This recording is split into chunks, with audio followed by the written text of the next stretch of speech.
Milord, हम चाहे कि ये केस हम खुद लड़ी।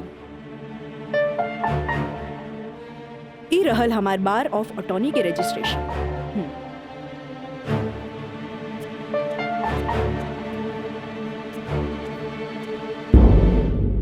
ओके, you can proceed. Thank you sir. आशीर्वाद दी। खुश रह। चल। मिलॉर्ड, बचाव पक्ष के वकील बार बार पूछा तारे कि 4 साल हम कहाँ रही। मिलॉर्ड, 4 साल इनके मुवक्किल राजा जैसन तमाम मुजरिमों के सजा दिलावे खातिर ई चोंगा बहुत जरूरी रहे।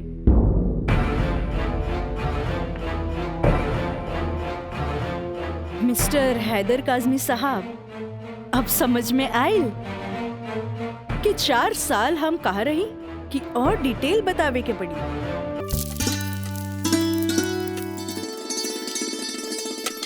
काजल, हाँ माई। बेटा तनी है बैगनवा देख तो।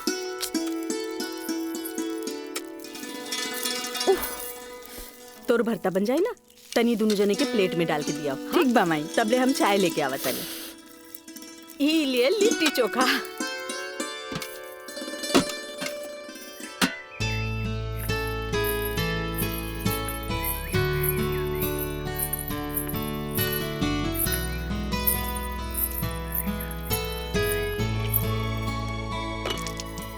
का काजल, कैसन बारू? हम ठीक बानी। नोट्स लेनी की ना? अरे कैसे ना लेती, तहरा हाथ के पंजाबियन के भी फेल करे वाला बैंगन भरता जे खाए के रहे। ठीक कहला मिथिलेश, अपने काजल के हाथ के बनावल भरता के कारण ही सगरो रिश्तेदार के आवन जावन लागल रहेला जी। वरना ये मोबाइल ते रिश्ता नाता के अलगे ही कर देला सर। जी बिल्कुल सही कहनी। काजल, हाई ला अपन नोट्स। हमार अंदाजा है कम से कम इमे से 2-3 सवाल तो जरूर आई। अरे खा भी मिथिलेश, लिट्टी ठंडा हो जात बा। जी। अब ऐसे भी 2 दिन तक लेता ही नोट्स के हाथ लगाए वाला नहीं की, काहे कि 2 दिन के बाद फ्रेंडशिप डे जो आ रहल बा। हाँ। रउआ का समझा फ्रेंडशिप डे? दे 300 रुपया। 300 रुपया? अरे काजल के फ्रेंडशिप बैंड खरीदे के बा। है, और चढ़ाओ अपना बेटी के माथा पर। है फ्रेंडशिप डे, काहे ना कोनो मजिस्ट्रेट से ब्याह कर ले लो। अरे करम में तो पेशकार लिखल रहे, तका करती। है? काम आई। हमार बाबूजी की कम समझे लो, मजिस्ट्रेट तो आइला जाइला। बाकी हमार बाबूजी की तो सारा जिला जवार जानेला। का मिथिलेश बाबू? हाँ हाँ बिल्कुल ठीक कह लू। ये दोस्ती हम नहीं तोड़ेंगे, तोड़ेंगे दम मगर तेरा साथ ना छोड़ेंगे।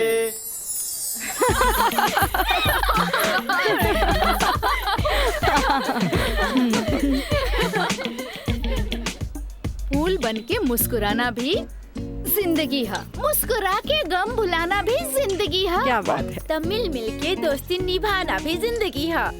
अच्छा, हमने के दोस्त तो बरले बानी, बाकी तू कैसन दोस्त की बात कर रहल बाड़ू? ई हमरा समझे में ना आइल। सपना, तू समझ लू का? ना, हमरा तो बिल्कुल ही समझ में ना आई। वही तो। ई का समझी, बाकी हमरा समझ आ गई। कहा तो बता दी। अरे बताओ बताओ। दोस्ती हर चेहरा के मीठ मुस्कान होखेला, दोस्ती ही सुख दुख के पहचान होखेला। वाह वाह वाह। अगर रूठ भी जाए कोई दोस्त त दिल पे ना लेवे के, काहे की दोस्ती त सुख दुख के पहचान होला। और हमार मानना बाकी अगर कोई सच्चा दोस्त रूठ जाए तो ओकरा के त मना लेवे के चाहिए। बिल्कुल सही। बाकी हमें कर जरूरत ना समझी, काहे कि बुरा दोस्त कोयले के समान होकेला। गरम होके तो हाथ जला देवेला और ठंडा होके तो हाथ काला कर देवेला। बड़ा आए दोस्ती समझावे वाला। तू लोग सुना इनके प्रवचन, हम जाते हैं। अरे तरी रुका तो।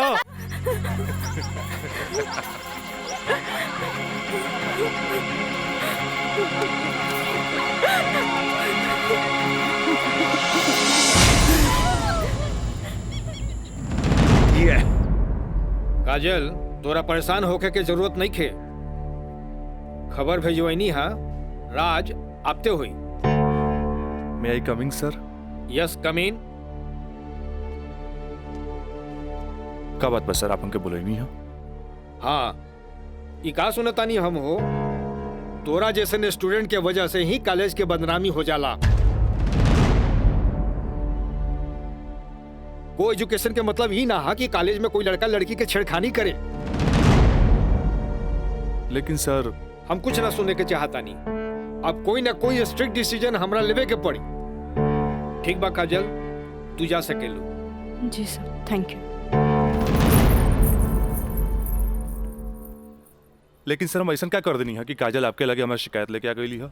शुक्र मनावा कि वो हमारा पास आ गईली। अगर पुलिस के पास जईती त सीधे अरेस्ट हो जाता। बुझला, आजकल ऐसन कानून आ गइल बा कि एकरा में बेलो ना मिलेला, सीधे जेल होखेला। बाकी सर वहाँ और भी तो लड़का लेके रहे। हाँ, अरे इहे तो हम कहे के चाहत नहीं तोहरा। और भी लड़की रहे, इहे लड़की के छेड़े के का जरूरत रहे? वो पेशकार के बेटी के मामला बढ़ जाइत त का होइत? तोहर बाबूजी के हम काम मुंह दिखैती। आइंदा ख्याल रखी है, तू जा सकेला। ठीक बा सर, थैंक यू। मयंक भाई, बहुत टाइम लगिल प्रिंसिपल के यहाँ। अरे तो आबते हो ना। का बात भइल? बड़ा टाइम लागत दला। कहत रहे हाँ, ऐसन के काहे पटावेला जौन शिकायत लेके आवे, ऐसन के पटावा जौन शिकायत ना करे। तो प्रिंसिपल साहब गलत का कहत बड़ा? पता ना काजल में का देख ले बड़ा कि वही के पीछे भागा जात बड़ा। तोहनी के ना बुझाई, हमरा ओकरे पटावे में मजा आवेला जौना के पटावल मुश्किल बा।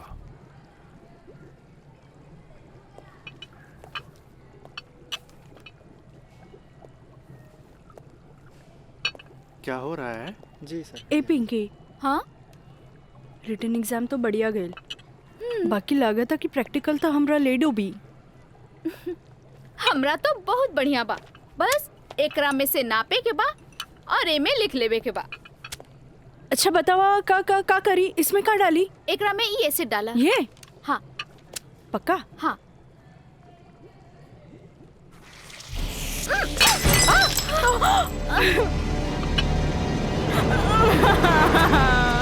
अरे काजल!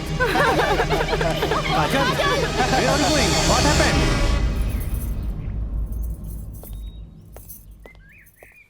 प्रणाम माँ जी।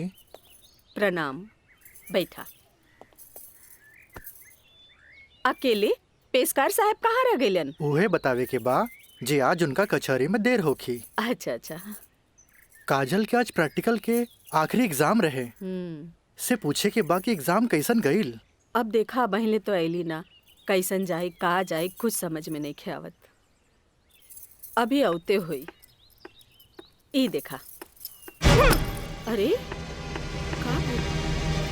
अरे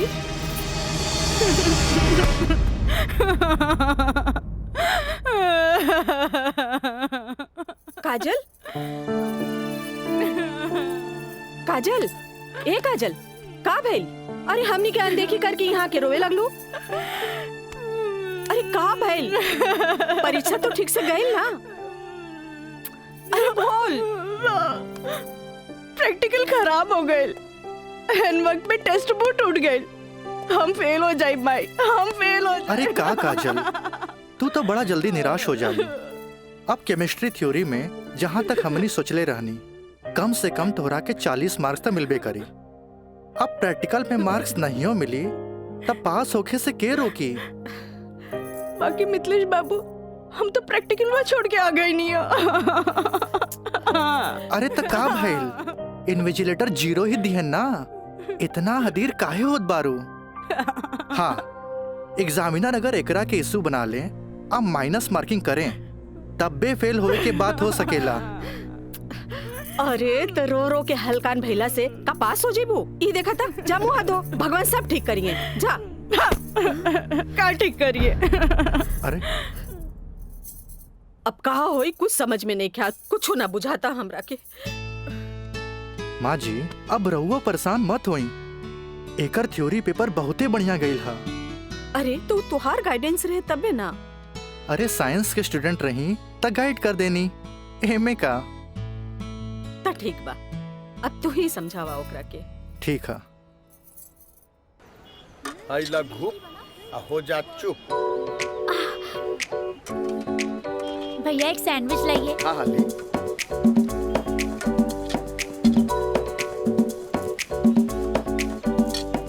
मुझे भी तो दो, और तीखा बा।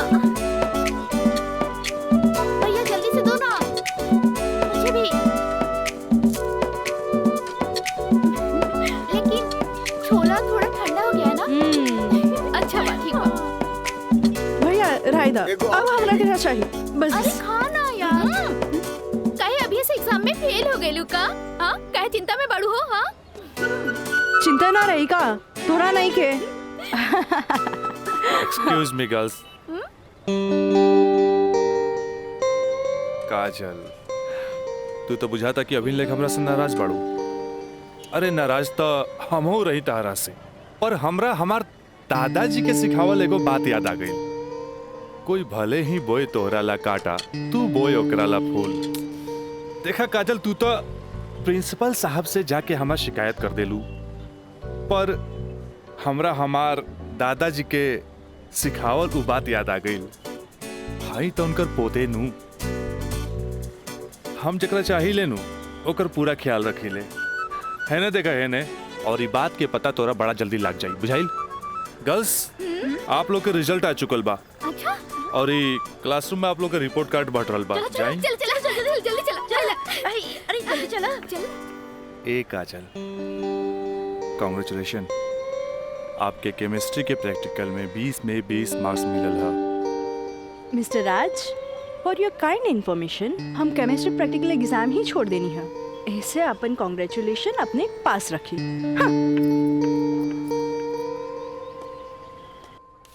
Roll number 31। यस सर।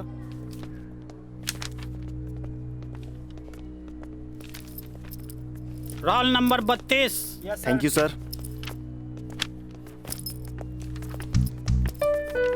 Roll number 33। यस सर। Roll number 34। यस सर। Roll number 35।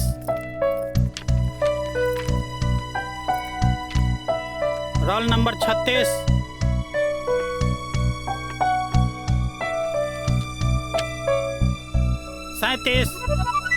Roll number 38।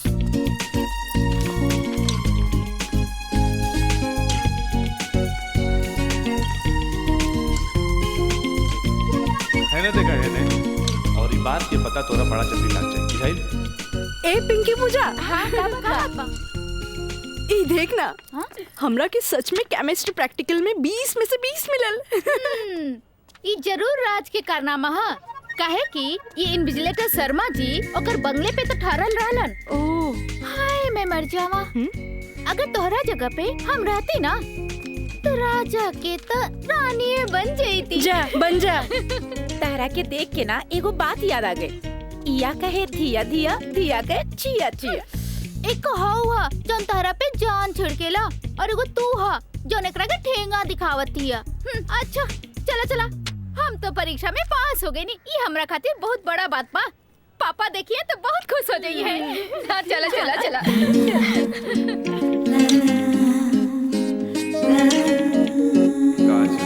दादाजी के सिखावल एगो बात याद आ गई। कोई भले ही बोए तोहरा ला काटा, तू बोए ओकरा ला फूल। ई ले।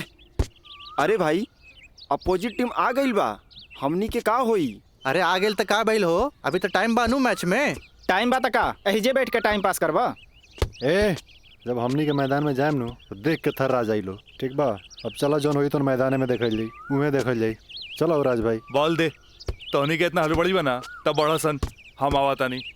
चलो लोग, चलो आवा।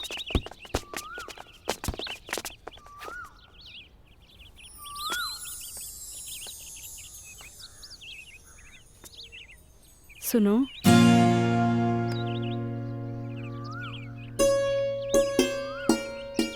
सॉरी राज, हम तोहरा के गलत समझनी। लेकिन तू तो सच में दिल के राजा बाड़ा। और तू ये राजा के दिल के रानी। ए काजल, हम तारा के बहुत चाहेनी। Thanks for chemistry practical marks. WhatsApp number मिली का? व्हाट्सएप? हाँ ठीक बात, ले ली। 8291 71 7752। 8291717752।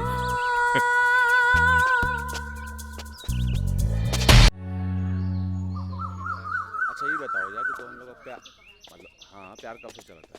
काजल बताओ ना। बाय। काजल, हम दोनों एक दूसरा से प्यार करेले, फिर भी तू हमरा से दूरी बना के काहे रहेलू? राज, हम कोनो ऐसन वैसन लड़की ना है। जब तक शादी ना होखे तब तक हमनी की दूरी बनौले रखे के चाहिए। गुड, तहारी ये आदा हमरा के निक लागेला। हैने सुना? हाँ? देखा राज, तू हमार कोनो फायदा ना उठा पाई बा। एक मिनट हम आओ तनी।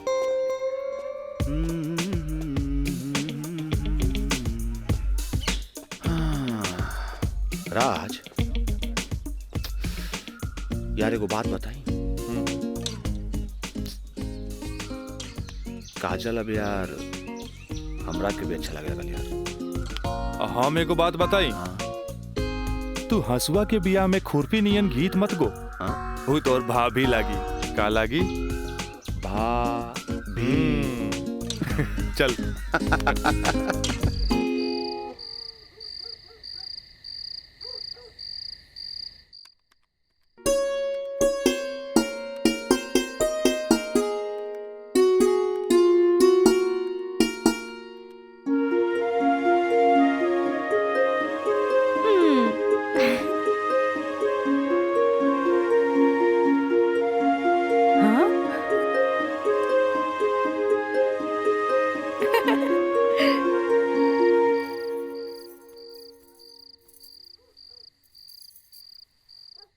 घर के सब काम निपटा ले लू? हाँ,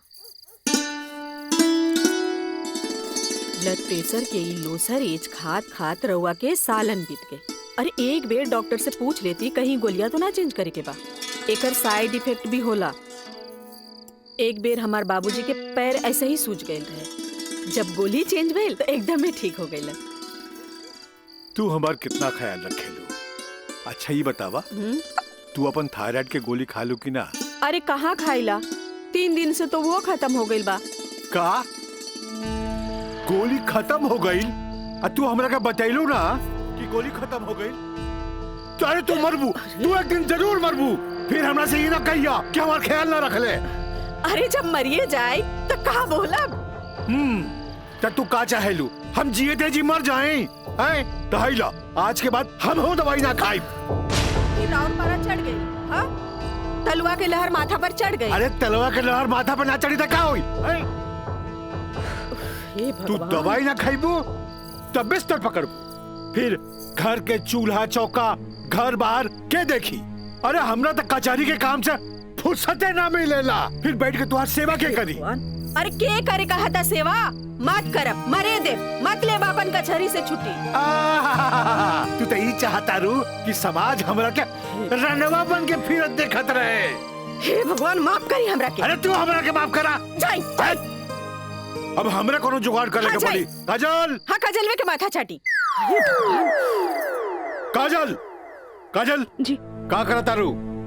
पढ़ाई करत रही, वो इंटरनेट से कुछ नोट्स लेत रही। ठीक है काजल, तो क्या हमार क्रिया आज से तो हाथ ड्यूटी है कि तू अपना माई के रोज भोरे भोरे थायराइड के गोली देबू। अरे वो तक खुद मरी है और हमने सबके भी मार दी है।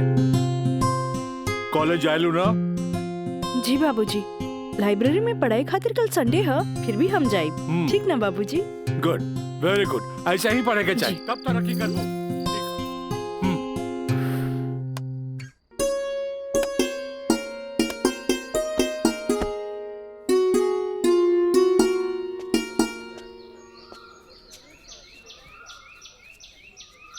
काजल।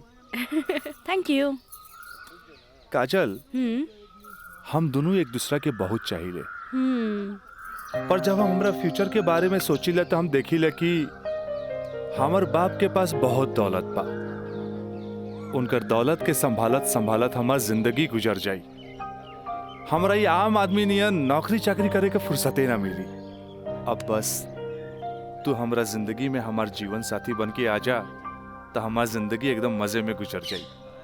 ए काजल, तू काहे ना अपना बाबूजी से हमरा बारे में बात करेलू? बाबूजी से? ना बाबा ना, हम ना बोल सकेनी। हमार बाबूजी बहुत गुस्सेल बाड़न। वाह भाई वाह, इकलौता बेटी भैला के बाद भी तू अपना बाबूजी से बात न करबू काहे कि वो बहुत गुस्सेल बाड़े।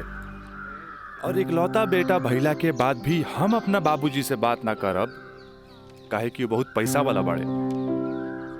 ऐसन में तो हमनी के सपना धरल के धरल रह जाई। काजल, काहे ना हमनी के भाग के शादी कर ले जाओ?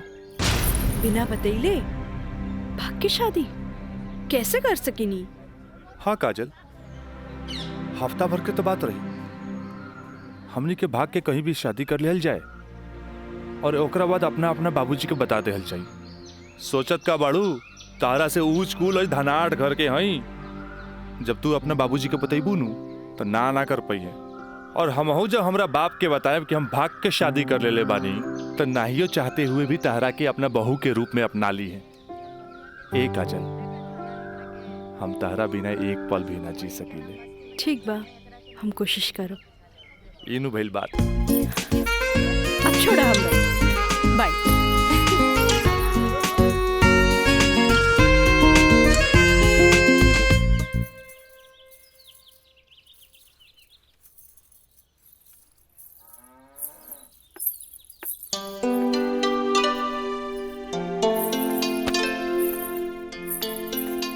काम आई थोड़ा सा आराम नहीं किया होत का? जब देखा काम का सिर्फ काम ही करबू।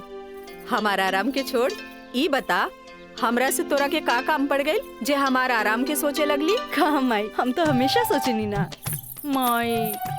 कॉलेज से एक हफ्ता एक्सकर्शन खातिर हमनी के हजारीबाग जाए के बा। हम डैडी से ये बात नहीं के बोल सकत, परमिशन दिला दे ना माई प्लीज। हमरा के मजौवा के समझ ले ली का? हाँ, अरे हमहू ग्रेजुएट बानी। ई होली में तोरा के कौन कॉलेज लेके जाता? वो होली तो मार्च में पड़ी, अभी तो फरवरी चल रहा बा। एक के हफ्ता की तो बात बा माई, प्लीज माई प्लीज।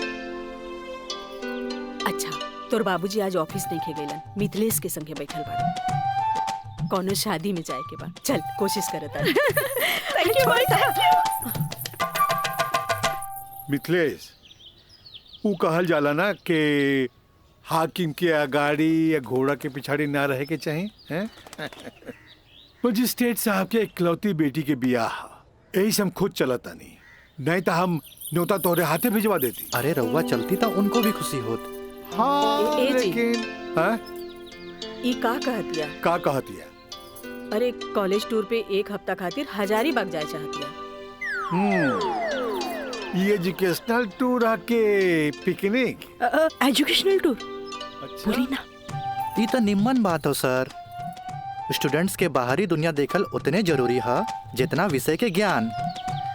ठीक है, एजुकेशनल टूर है तो मैं अलाउ करता नहीं, बाकी नो मटर गस्ते ओनली पढ़ाई। जी पापा। ये बतावा ये सब में कितना खर्चा आई? 2-3 हजार पापा। तू हमारे से 5,000 ले ला, ठीक है? थैंक यू पापा। चलो तू हमरा के दिखावा कि वो न्योता के कागज तैयारी हाँ, के लिए बांध देले बानी। चलो आए। पिछले हम आवत है, बैठो। जी सर जी। Thank you so much Mithilesh बाबू, अगर रउआ ना बोलती तो ये हरगिज ना मानतन। अरे वो तो हम तुहार मुंह देख के साथ दे देनी। जा मजा करा।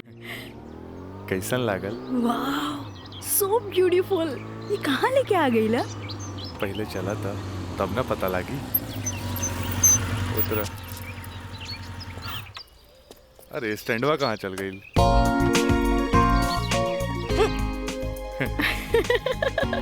बड़ा धांसू सजीले बा। हाँ चला चली। हाथ तो दा। कहाँ जाए के है? इधर? हाँ इधर। जगह तो बड़ा झकास बा। क्या यार राज, कब से हम तुम्हारा इंतजार करत बनी, इतना लेट कर तू? मयंक, राज, मयंक यहाँ? हाँ एकरा पहले भेज देनी। इस सारा जे तामझाम बा इस सब के अरेंजमेंट के करी। यार तो हम लोग का शादी खातिर एगो विद्वान पंडित से बात कर ले बानी और देखा तोहनी के आराम खातिर यहाँ सारा साधन सुविधा मौजूद बा। और हाँ हनीमून खातिर स्वीट रूम भी बुक कर ले बानी। और देखा अब हम निकलता नहीं कहे कि हमारा के मंदिर जाके बा और मंदिर जाके पूरा शादी का सामग्री लेके आके बा। बाप रे, इतना सब तैयारी। अरे शादी की करबा हमार दोस्त राज का शादी बा। गलत बात। शादी होता हमार सपना के शहजादी काजल के राज के साथ। अच्छा देखा यार जो तू पैसा दिला ना सब पैसा खत्म हो गए कुल तामझाम में। ऐसा करा कि हमरा के तू 25,000 रुपया और दे दा काहे कि बहुत सारा काम बाकी बा अभी। पैसा के कौन बात भाई, ई ले। अगर बाबूजी अगर ये शादी करते नु तो लाख के खर्चा लाखों में चल जाई। दोस्त महिम रिश्तेदार पूरा शहर के बुलाईते। और वैसे भी तो बाबूजी जब रिसेप्शन पार्टी दी है तो जाई खर्चा बढ़ी। अच्छा हम निकल रहे हैं, बहुत सारा काम बाकी बा। ठीक बा तू लोग आराम कर। चलो बाय बाय। बाय। तो काजल अब तक गला लगईबू नु यहाँ तो यहाँ के जाना था हमनी के। ओ Raj, I love you. I love you too. जुबान निकालिए, बंद कीजिए। ठीक है।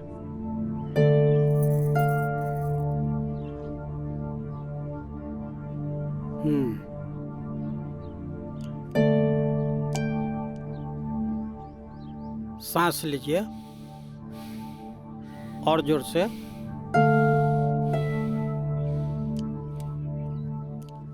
घबराए के कोई बात नहीं है। ऊपर के बीपी थोड़ा बढ़ गई है। अच्छा से लागता कि काम के प्रेशर ज्यादा बा। जी नया मजिस्ट्रेट आइले हाँ से कुछ ज्यादा ही फाइल इनके हवाले कर देले हाँ। ठीक है, ठीक हो जाई। अभी आंख लगल बा, सोए दिन का के। और हाँ पानी पियावल करी, काहे कि पानी पियला से पेशाब यानी यूरिन पास हुई तो रिलैक्स हुई है। जी जी बाकी दवा वही चली। जी ठीक बा? डॉक्टर साहब। जी। डॉक्टर साहब हाईली अपन फीस। ई का करतानी, जे आदमी पेशकारी में हमरा से कहियो फीस ना ले ले उनका से हम फीस ली रह दी। डॉक्टर साहब थैंक यू, थैंक यू। प्रणाम डॉक्टर साहब।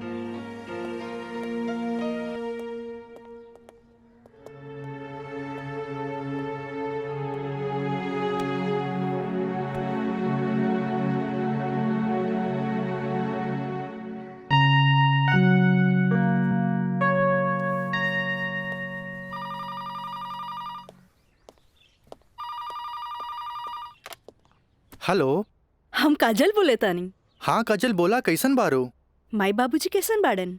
बाबूजी के तबीयत खराब बा। बीपी बढ़ गई हा, से सुतले बारन, उठाई का? हाँ नहीं छोड़ दी, यहाँ सब ठीक बा। आप कैसन बानी? हाँ हम तो ठीक बानी। माई के बुलाई का? ना रहे दी, आके हम सरप्राइज दे। Okay bye. Okay by.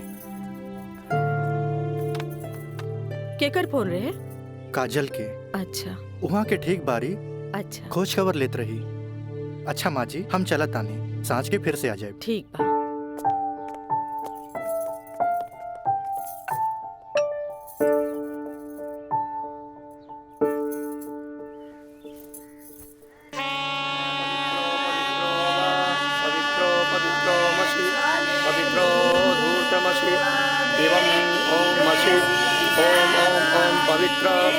पवित्राः केशवाय माधवाय सर्वेश्वराय अपितृ स्वाहा तत्पुरुषाय स्वाहा। ओम नमः स्वदन्ताय सहस्राक्षाय सहस्रपदे पूर्वशे पवित्रमशे सर्वभूतमशे चन्द्रमशे ओमाय ओम ओम ओम ओम ओम शुभाय ओम पवित्रो वा पवित्राय नमः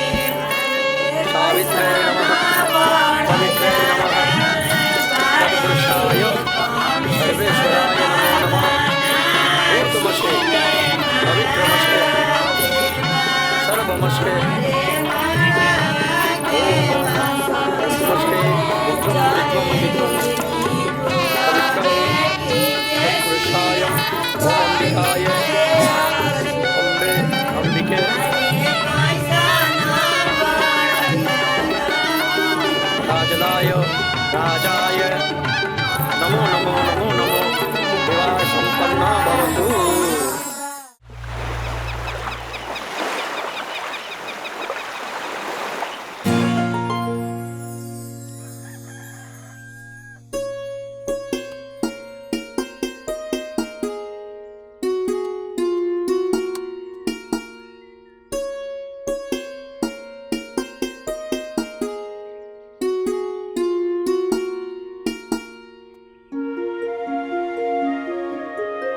काजल, काजल,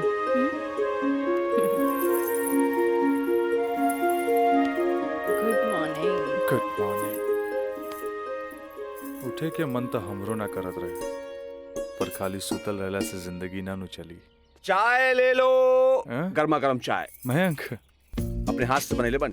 ए ए ओ कुछ ना, सिर्फ भाभी खातिर और ई गर्मा गर्म चाय। काजल, इस शादी ब्याह में कुछ ज्यादा खर्चा हो गई। हमरा घरे जाए के पड़ी। वो कहा कि अपने बाप से कुछ पैसा भी ले ले और उनका के इस शादी ब्याह के बारे में बता के पटा भी ले। आखिर तेहरा के ले जाके उनका आशीर्वाद भी तो दिलावे के बा। लेकिन तबले हम कहाँ रहब? अरे यहाँ रहबू, तहारी देवर बानू मयंक। हाँ? का मयंक भाभी के ख्याल रखबे ना? बिल्कुल बिल्कुल ख्याल रखब। ये ले पैसा। अरे और वाह। यहाँ के सब बिल उल चुका दिए। बिल्कुल भाभी, टेंशन ले लेगा, कोनो जरूरत नहीं के, हम बगल वाला कमरा में बाड़ी। और हाँ, तू चाय पी के फटाफट फ्रेश हो जा और जो खाए पिए गई ऑर्डर दे दिया। ठीक ठीक बा। और हम रात से छोड़ के यूं आवता नहीं। तू चल, हम आवता नहीं। चल। ए काजल, अरे हेने आवा। कल साझे लिख के तो बात बा, हम यूं गई नहीं यूं आई नहीं। और वैसे भी अब तहरा बिना हमार मन कहा लागी। अब जाई भी और जल्दी आई। ठीक बा।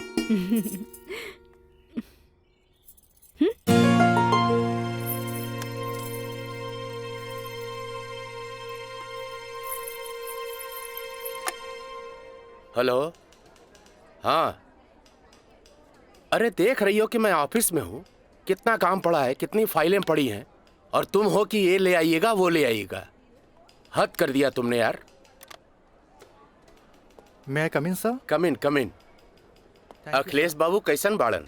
जी बीपी तो कंट्रोल में है, बुखार के वजह से थोड़ा कमजोरी आ गई है, यही से शुक्रवार तक की छुट्टी की अर्जी दे ले हैं। कोनो बात नहीं के, दिन रात काम करे वाला आदमी के अरे थोड़ा बहुत आराम तो चाहिए ना।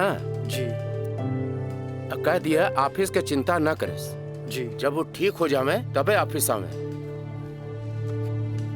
ला एकरा के फाइल में लगवा दे। थैंक यू सर।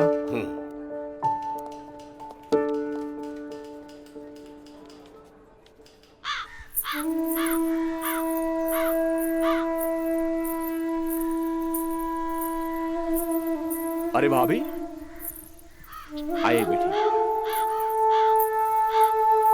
भाभी, क्या बात बा? बड़ा परेशान लागत बानी। हम राज के फोन लगा लगा के थक गए नहीं। कभी डेड टोन मिले था तो कभी आउट ऑफ कवरेज एरिया। तोरा पास उनकर कोनो लैंडलाइन नंबर बा? ना भाभी, और हम उनका दूर नंबर पे फोन लगा के थाक के हार के बैठ गई। हैरानी की बात तो ये बाकी कि गैला के बाद ना कोनो खबर, ना कोनो कॉल, ना कोनो मैसेज। भाभी तू टेंशन मत ले, हम अपने को दोस्त के भेजले बानी, और जैसे ही खबर मिला था सबसे पहले हम तोरा के बताई। ठीक बा, हम अपन कमरे में बानी। अरे भाभी, हाँ? घबराए कोनो बात नहीं की, हम बानी ना।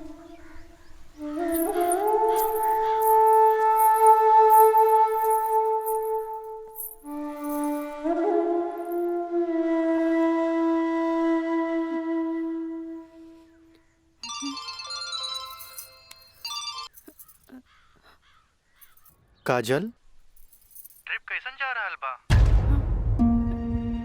ट्रिप ठीक बा। का बात बा? तोहार आवाज में खनक नहीं खे? नहीं, ऐसा कोनो बात नहीं खे। हमार मतलब सब ठीक बा।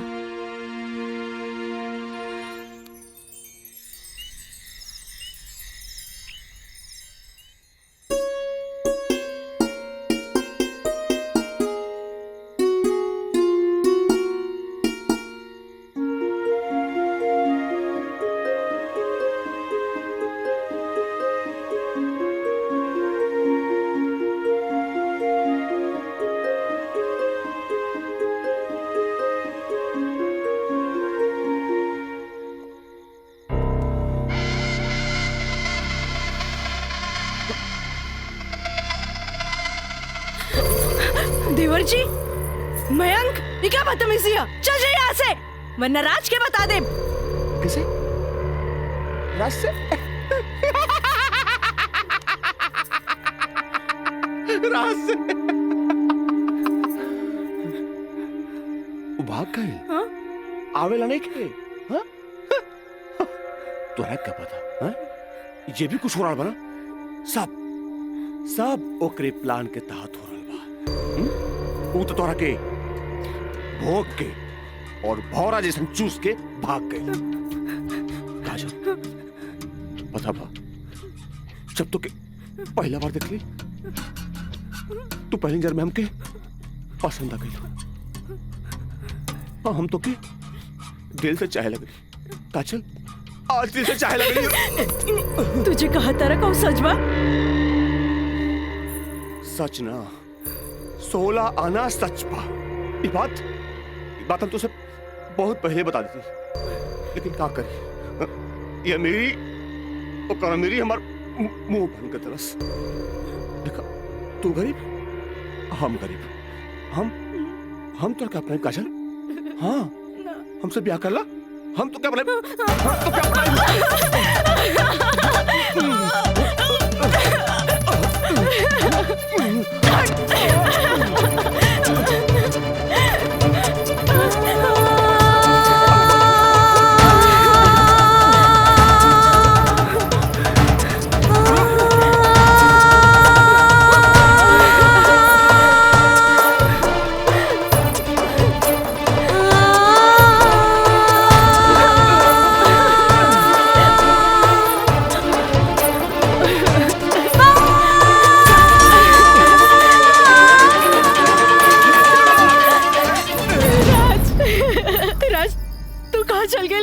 छोड़ के ये महंग तो और काजल के बर्बाद करेंगे चाहत रहे। तू बोलत काहे नहीं कि राज बोली ना। हम जहाँ भी गए रही तोरा का मतलब बा? और ये मयंक वैसे भी तोरा सारा के सारा सच्चाई बता देले होई। ये हमार बदला है काजल, बदला। प्रिंसिपल से शिकायत करके ते हमरा के पुलिस और कानून के धमकी तो दिला देले रहलिस, पर अब ब्याहता बन के सुहागरात बनेले बाड़ी। एक रखे छेड़खानी और रेप के नाम तो नानू दे सकेली। भाभी देख ले लो, हम कितना गला फाड़ फाड़ के चिल्लाता ली, गला फाड़ फाड़ के चिल्लाता ली। भाभी हमसे ब्याह कर ला, हम तो जिंदगी भर साथ निभाए, लेकिन ना तो हार तक खोपड़िया में औते ना रहल। देख ला, ठीक है ही तो कहा था। हाँ? एक काजल, तू मयंक से ब्याह कर ले, ऐसे भी एकरा हमार जूठन खाए की आदत बा। और तू अब बस हमारे को जूठन बारू, जूठन जूठन।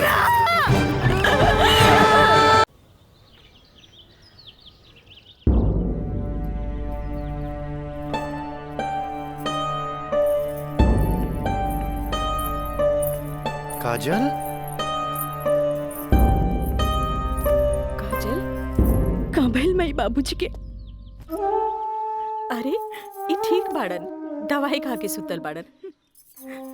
रुका, हम उठा देता नहीं। ना मैं रह दे, आराम करी दे।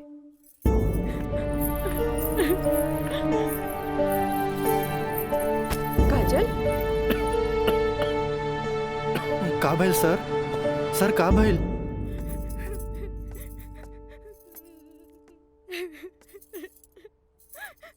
काजल,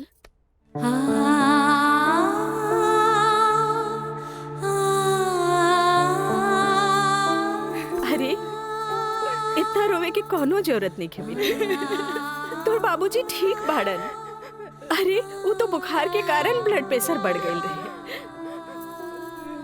इतना परेशान मत हो, इतना परेशान मत हो। माई,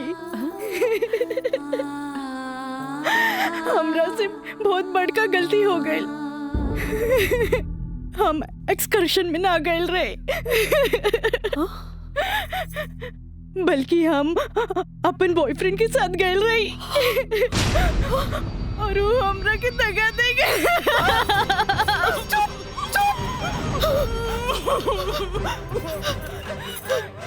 सच सच बता, सच सच बता, का भाई? तू ठीक तो बाड़ी ना? तू ठीक तो बाड़ी ना? हम ठीक तो ना बानी माई। माई तू हमरा के एक वचन दे कि तू हमरा से दोबारा कुछ ना पूछबे। जो भाई बहुत गलत भाई, बाकी हम अपने आप के ठीक कर ले माई, अपने आप। काजल,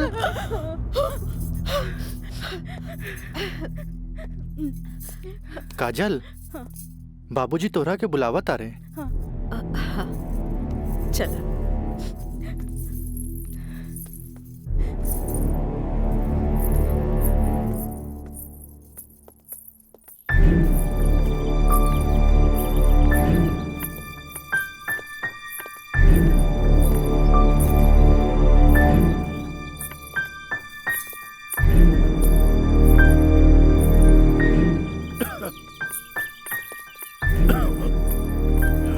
प्रणाम बाबूजी। अब तबीयत कैसन बा? आ गइलू बेटा? ठीक है बा। तू बतावा तो ट्रिप कैसन रहा और अब आगे पढ़े के का प्लान बा बेटा?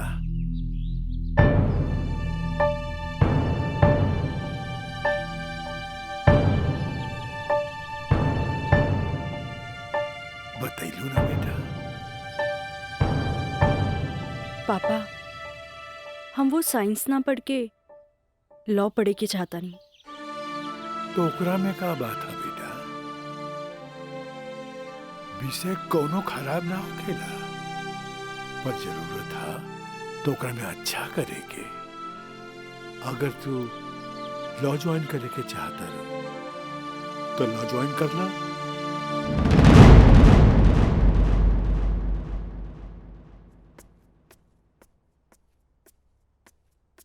का काजल बेटिया, तबीयत ठीक बानो?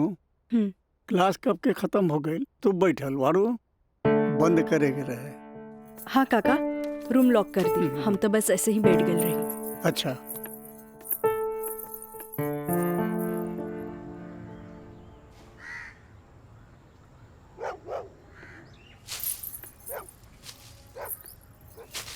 काका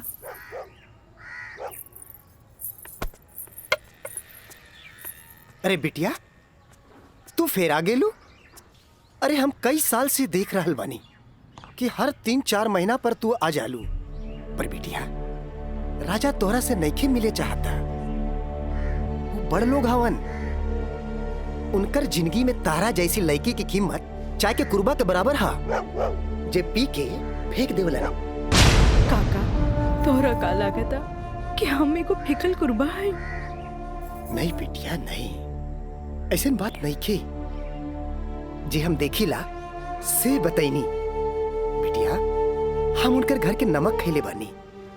फिर भी जब जब तू आयलू हम उनका बताइनी, पर राजा बाबू है कि एक कान से सुने ना और चल जालन। पर बिटिया, हम वहां के नौकर हैं। फिर भी अगर हम तारा काम आ जाई ना तो हम अपना एक बहुत खुश नसीब समझब। काहे कि तू जब जब आवे लुनू हमारा देखल नहीं जाला बिटिया। काका अब की बार उनसे कह दिया कि काजल आखिरी बार आयल रहे, एगो घड़ा रहे जेकर पानी ऊपर तक भर गई।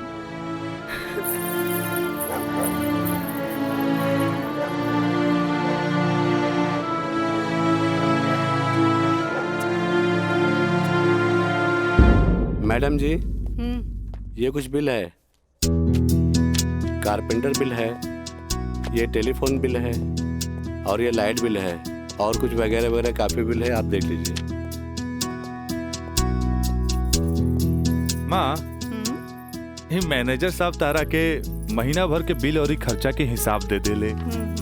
अब तू उठबू, उठ के जईबू, अलमीरा खोलबू, चेक निकलबू, फेन आके बैठबू, तब साइन करबू। हमरा माई के कितना काम करे के पड़ी। यही ला हम सोचने की काहे ना चेकबुक वाले के हम ही आ जाई।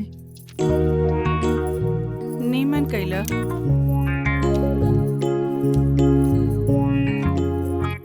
अच्छा, तो तू एम्मा अपन 50,000 का चेक पहले से भर ले बाड़ा। तभी तो हम समझे कि माई के इतना मस्का काहे के माई अब तू ही बताओ कि इतना अमीर बाप के लड़का हई तो दोस्त महीन के टाइम टू टाइम पे पार्टी तो देहे क्यों पड़ी ना देव तो हमरा बाप के ना कट जाए की ना का मैंने सब बिल्कुल राजा बाबू। जी ले अपन बाप का ना कोच कर। इनू भाई हमरा दुनिया के सबसे बेस्ट माई वाला बात। Love you Mai. मैनेजर साहब जी मैडम। इस सब रसीद आप एक साथ पूरा बिल कह के हमरा के दें, हम एक एक गो चेक काट देते हैं। जी मैडम। ठीक है जी मैडम। हमरा ई बात के बहुत खुशी बा कि रउआ लोग हमार ग्लोबल कंपनी में इन्वेस्टमेंट करे के चाहता नहीं। ये हमरा खातिर बड़ खुशी के बात बा। बाकी हमरा भी कुछ देखे के चाहिए ना कि हम दिन दुगना रात चौगुना करके रउआ लोग के पैसा लौटा दी ताकि मार्केट में हमार साख बनल रहे। Of course. Excuse me gentleman. बाबूजी हाँ आप हमरा से वादा कैले रहनी कि आप हमरा नया कार किन के देब। अब हम खटारा हम ना चलाएं बुझाइल नु। I want new car. Okay Yes, Raja is right. I am witness. Okay, I will buy car for you. Thank you sir. हम चलता नहीं बाबूजी। तो ठीक बा रउए कार खरीदा दी। बाकी राउर कार की खर्चा कंपनी के इन्वेस्टमेंट पे दिखावल जाई। Okay, thanks. जेपी साहब आपका बेटा तो हीरो लगता है। आखिर बेटा के करा हमरे नु। अरे यही तो उम्र में ऐश करे के।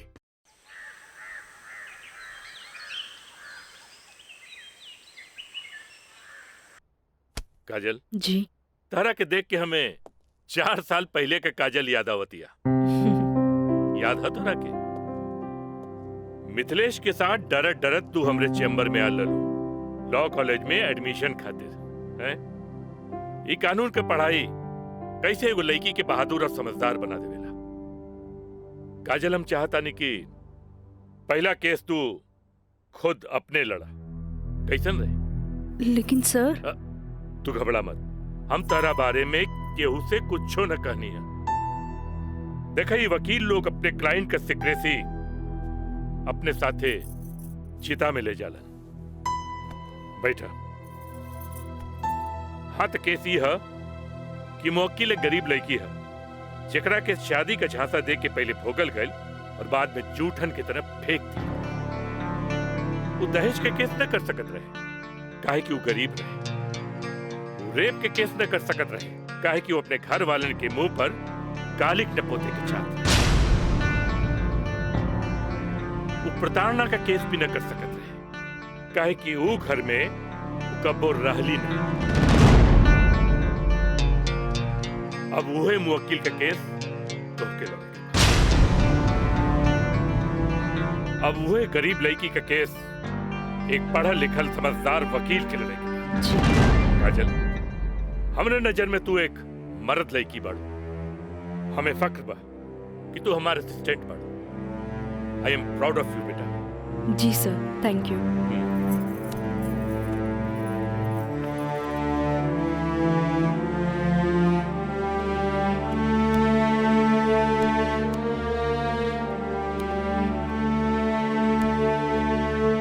बाबूजी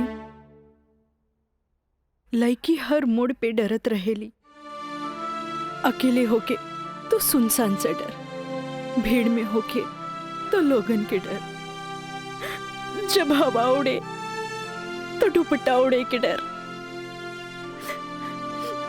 केहू घुरे तो ओकरा आग के डर, बचपन में माई बाप के डर, बड़ होके तो भाई से डर। सिर्फ डरत रहेली, तब तक डरत रहेली जब तक ओकरा जीवन साथी न मिल जाए। और हमार जीवन साथी तो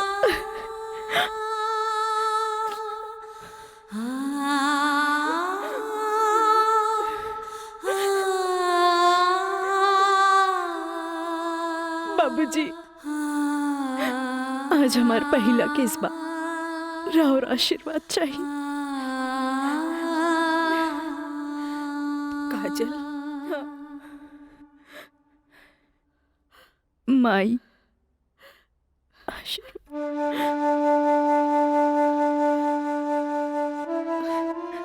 तू तोहरा के वचन तो हम दे चुकल बानी, कुछ ना पूछेगे। बाकी जौन काम में तू लगल बाड़ा, हमारा आशीर्वाद बा तोहरा के कामयाबी हासिल हो। चल।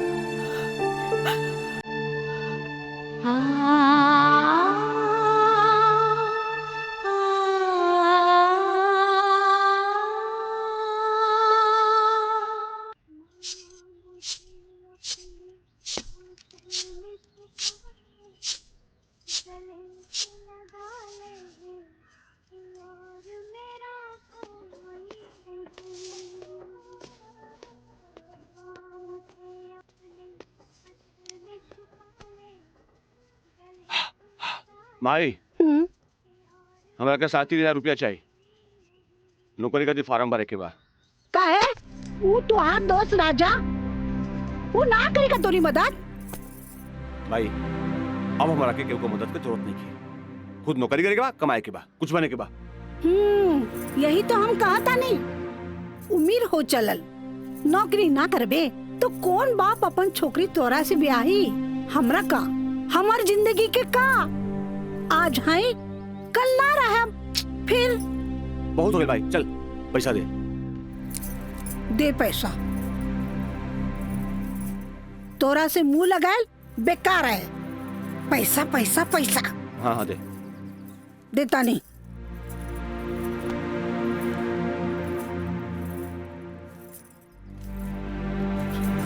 कितना?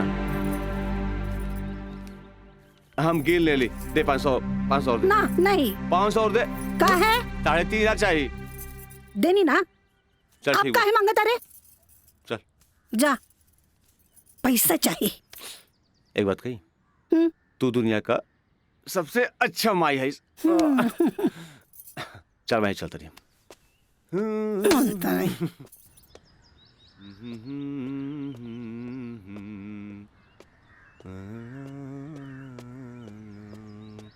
मयंक,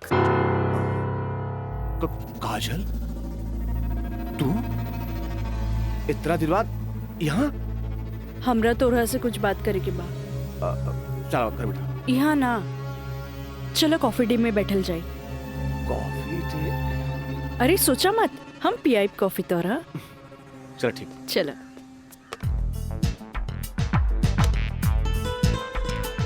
इला।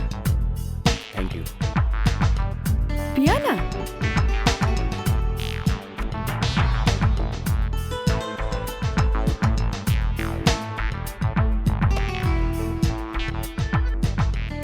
काजल, आज तोरा के यहाँ देख के बहुत अच्छा लगा था। और एक बार बताई, पिछले 4 साल में कौनो ऐसा दिन ना गुजरल, कौनो ऐसा पल ना गुजरल जिसमें तुके याद ना कैलो का। अच्छा कुछ छोड़ा, ये बताओ कि आज हमार कैसे याद आई? पहले हम अपन अतीत से लड़त रही, लेकिन अब हमरा लागता कि हमें सेटल हो जाए के चाहिए। बाकी तो ही बा कि के अपना ही हमरा के। अगर तुके प्रॉब्लम ना होके तो हम तोहरा के अपनाए। लेकिन हम गरीब हैं। अरे तो हम कौन अमीर बानी? हम तो गरीब बानी। हम और तू चाहिए तो अमीर हो सकत हैं। वो कैसे? हमार साथ दे के। जिंदगी भर साथ दे। ऐसे ना, प्रॉमिस करा। प्रॉमिस। चला। चला। हाँ।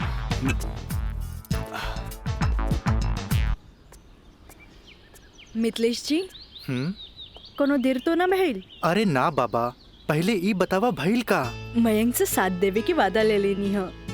अब तू अपन मिशन में कामयाब जरूर हो जाएगी। आगे देखी, लेट्स गो। सुनी, एगो बात कही, सब कुछ जलना के बाद भी आप हमें हेल्प करत हैं, ऐसे हम कबो ना भूल सके। पहले तो ना, पर अब सोचे लगनी है कि जिंदगी के हर लम्हा में आपके जरूरत पड़ी। चल आप चली, तोरा घरे छोड़ दी।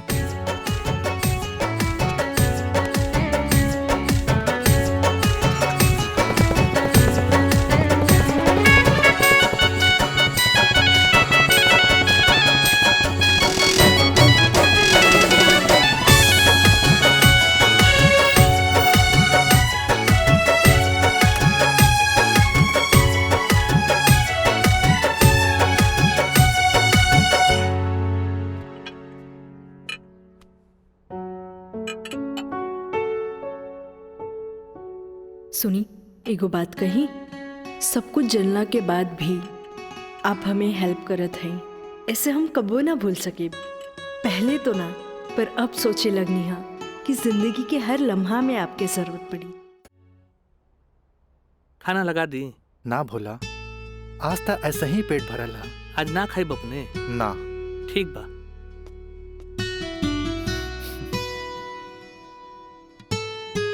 मैं पंडित देवी दत्त शर्मा। का कहनी है? देवी दत्त शर्मा।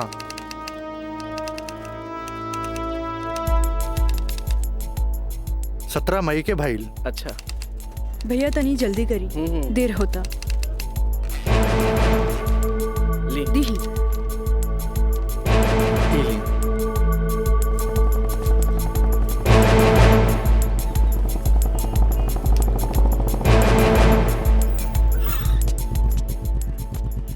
आ गए नहीं टाइप करा के? जी। लाइन दस्तखत हम कर दी। एली।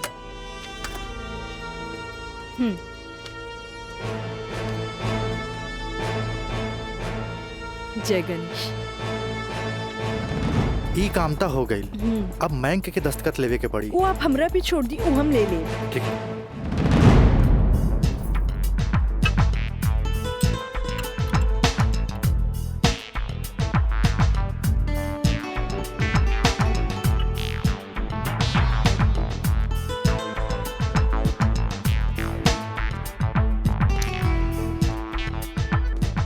हेलो।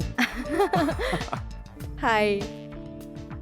सॉरी यार, आवे में थोड़ा लेट हो गया। अच्छा यही देखा, हम तो खातिर काले कैल वाले। अच्छा पहले चाय पिया। इला।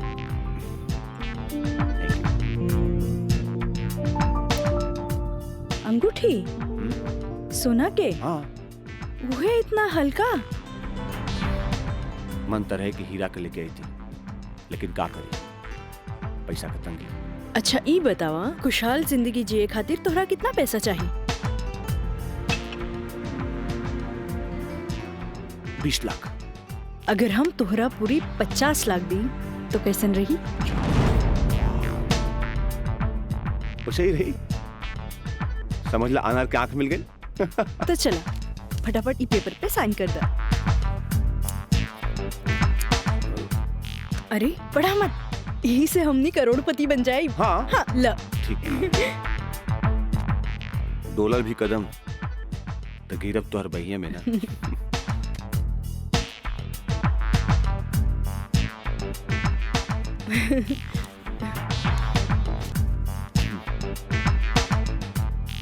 आज से हमनी का नया जिंदगी का शुरुआत।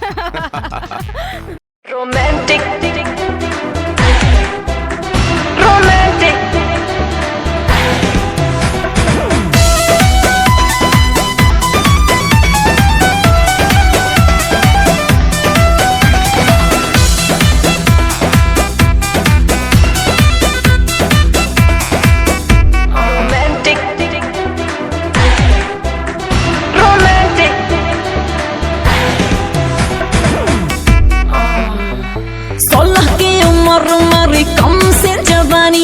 खोज रही हूँ ऐसा मुंडा जो हो खानदानी।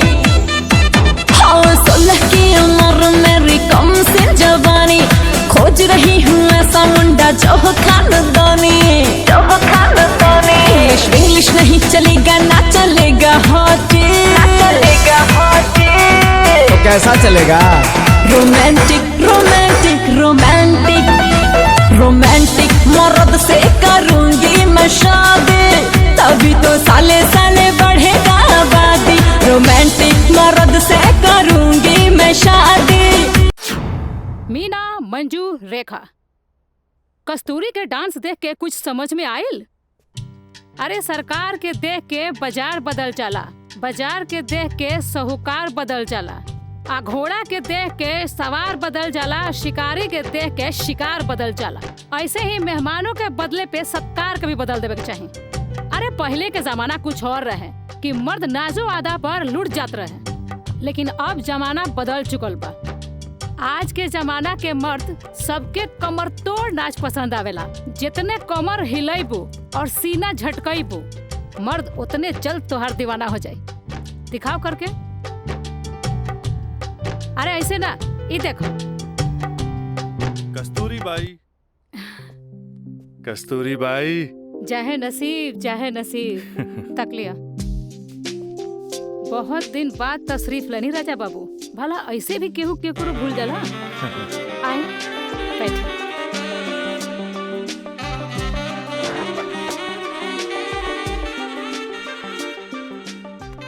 ना कस्तूरी बाई, हम भुलाइल नहीं की।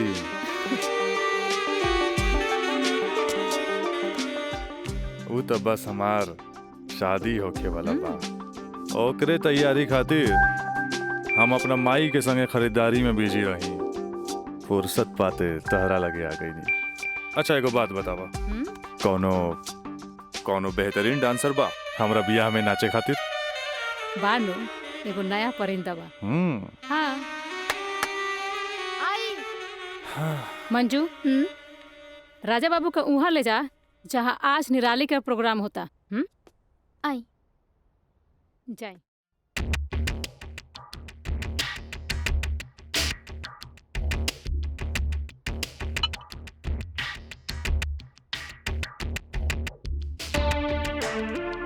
कस्तूरी, तहार निराली हमरा बहुत पसंद आई। पसंद तो आ गल राजा बाबू, लेकिन ओकर रेट तनिक कड़क बा। पूरा 5 लाख लेतिया। लाख 2 लाख तो हम तारा पे ऐसे ही उड़ा दिला। तब 5 लाख कौन बड़का चीज बा? ओकरा से कह दिया हमार बियाह में अगर उ कमर तोड़ नाच करी ना, हम ओकरा सोना ना जराओ हीरा के अंगूठी दे, उहो अपना तरफ से। और बाकी के रिश्तेदार जे ओकरा पैसा दी हैं वो अलग बात। एक कस्तूरी, हीरा के अंगूठी केहू ऐसे ही ना देवेला। अच्छा, तो ऊ रवा दिलो दिमाग में इतना घुस गइल बिया। अच्छा एगो काम कर, तनी हेने लावा, हमरे तरफ से ई ला। हाँ डैडी, का बात बा? तू जहाँ बड़ा जल्दी से चल आवा। ठीक बा, हम अभी आओ तानी। बड़ा कमजोर बराउर ये ना मुराद इश्क, ऐसे उतारा के जाम लहले बगैर चल देनी। हाँ कस्तूरी भाई, डैडी के कुछ जरूरी काम आ गइल बा, से जाए के पड़ी। ठीक बा, अब डैडी के फोन आइल ह ते में हम का बोली। चला तनी, बाय।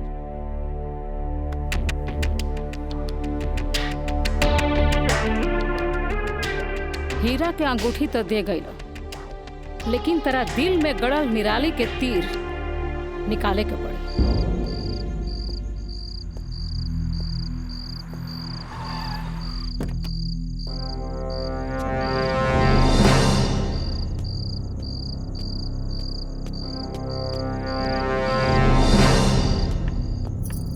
क्या बात बा डैडी, इतना अर्जेंट में क्या बोले नहीं हमरा के? राजा, हाई हम का देखा तानी? कौन लेकी बिया काजल? अपना मुंह में करखा लगावे खातिर ओकरा से बियाह कर लेला और फिर ओकरा वही छोड़ के भागीला। अब वो अपना हक मांगतिया। बाबूजी, हम ऐसा कौनो लड़की के नहीं जानत। ए माई देखा था कैसे झूठा इल्जाम लगाओ तारे हमरा ऊपर ही। राउर का दिमाग खराब हो गइल बा। अरे जे हमरे लड़किया के ऊपर लांछन लगावत बानी। हमार दिमाग नहीं के खराब भाई, हाई देखा हाई कोर्ट से नोटिस आइल बा। भगवाने बचावा सी घर के, लागत कि जगदम्बिका पाल के नाक कटिए के रही। केस नंबर 5078, काजल सिन्हा वल्द स्वर्गीय अखिलेश प्रसाद सिन्हा व राजा सिंह वल्द जगदम्बिका सिंह।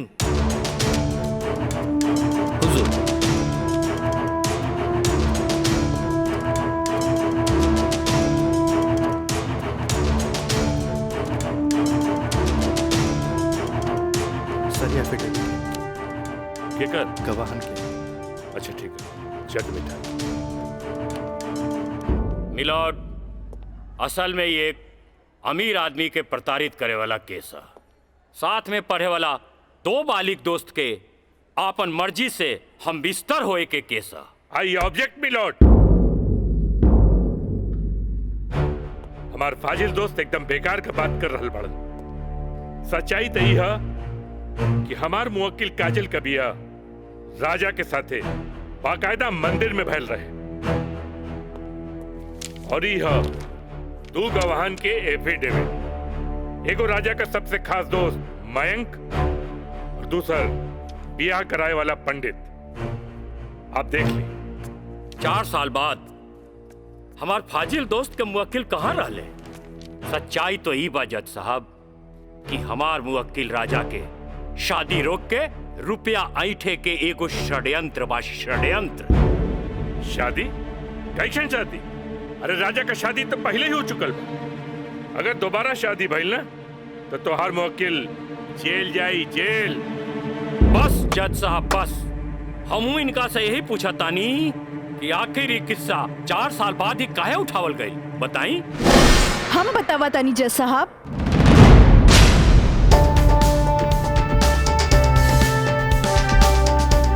हम बताई।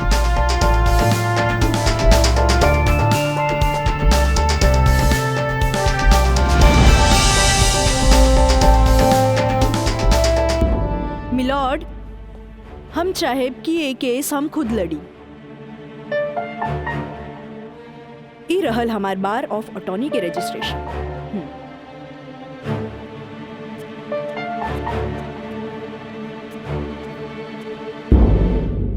ओके, you can proceed. Thank you sir. आशीर्वाद दी। खुश रह। जा। मिलॉर्ड, बचाव पक्ष के वकील बार बार पूछा तारे कि 4 साल हम कहाँ रही। मिलॉर्ड, 4 साल इनके मुवक्किल राजा जैसन तमाम मुजरिमों के सजा दिलावे खातिर ई चोंगा बहुत जरूरी रहे।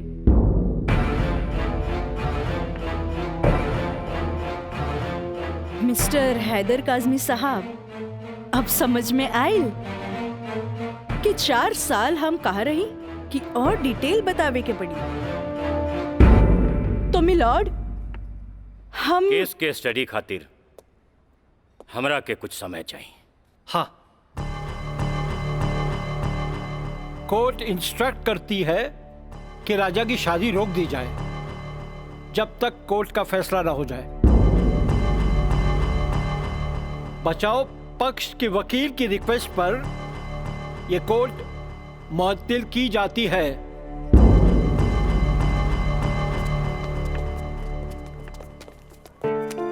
बहुत सही किया। देख के घबरा गई, तुरंत चल गया। बहुत अच्छा। ए वकील साहब, कोर्ट से समय काहे ले लेनी हो? तका करती तू हमरा के बतेबो ना कैला कि लड़की खुद वकील बिया। अरे तय से आपके का फर्क पड़ी? तू का समझबा कि हमरा का फर्क पड़ी? वो लड़की के आईपीसी आदि कानून के सब धारा मालूम हुई। एक खातिर हमरा के जीरा में सावधानी बरते के पड़ी। खैर तू चिंता ना करा, अब अगला तारीख लेवे दा हमरा के। वकील साहब, अगला तारीख रहुआ जल्द से जल्द ले लिहल जाओ और रहुआ पैसा के चिंता एकदम न करब।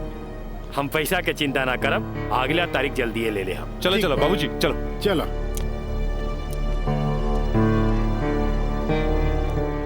हेलो, हाँ, अब फिक्र करे के बात नहीं के। अरे तहार काम हो जाई, हम समझ गए नहीं, एकदम में समझ गए नहीं। हाँ,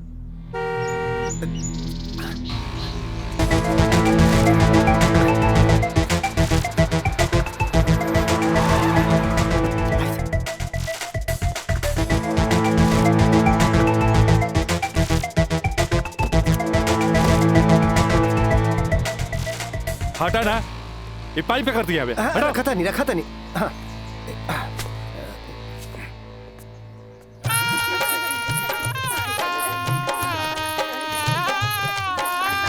बंद करो सब नौटंकी, ये शादी ना हुई। अरे हटा यार। सब हटा। अरे ऐसे ना शुभ बात काहे करे तारा? हम सही कहा था नहीं भाई, अभी भी ना हुई। अरे ही का? अरे तो हर दिमाग खराब हो गई लगा। बियाह करे से पहले हमरा से पूछ लेना का? का जरूरत है ऐसा बियाह करे के? का करती? वैसे ना मानत रहे तम कानून से बच्चे के खातिर बियाह के नौटंकी कर देनी। जाके ओकरा बुला करके घर लिया बा। अरे बाबूजी अगर ऐसा ला के खड़ा कहीं नू तो ऐसा कितना पतों से तारी घर भर जाई बुझाइल। तो फिर का करबा तू? अब हम देखे हमरा का करे के बा। बहुत हो गई। हटा सब। देख रहलू ना तू? एकर दिमाग चल गई बा।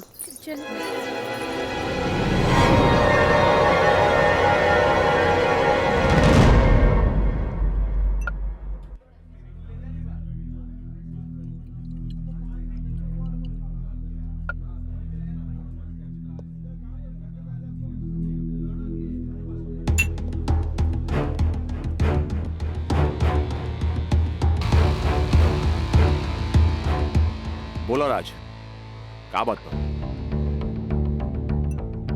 पहले पेट तो पी। बहुत दिन का बाद मिलल बा।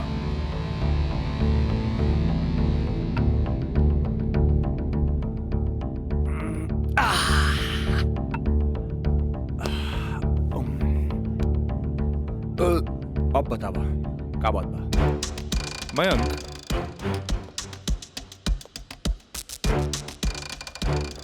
भाई तोरा अपन बयान बदले के पड़ी। एफिडेविट के बाद भी? दोस्ती खातिर।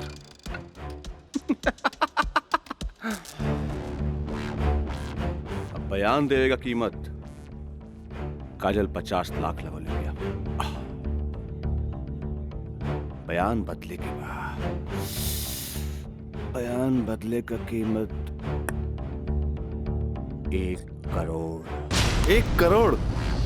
यस, 1 करोड़। कहे से कि हमरा काजल से ब्याह करके सेटल भी होके के बाद, और हम तुम्हारा जैसा अमीर तो नहीं की। और हाँ, अगर डीलिंग मंजूर होके तो तारीख से पहले आ जाइए। अच्छा, हम चलता नहीं।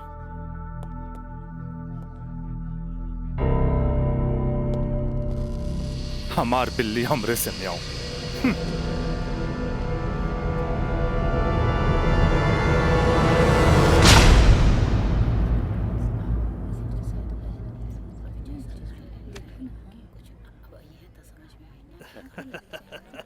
आज हम ही जीतब। केस बहुत बढ़िया बा। Order order. बचाव पक्ष अपनी बात रख सकते हैं। योर ऑनर, बचाव पक्ष के हमार मुवक्किल राजा के हम कटघरा में बुलावल चाहब। ओके, यू कैन।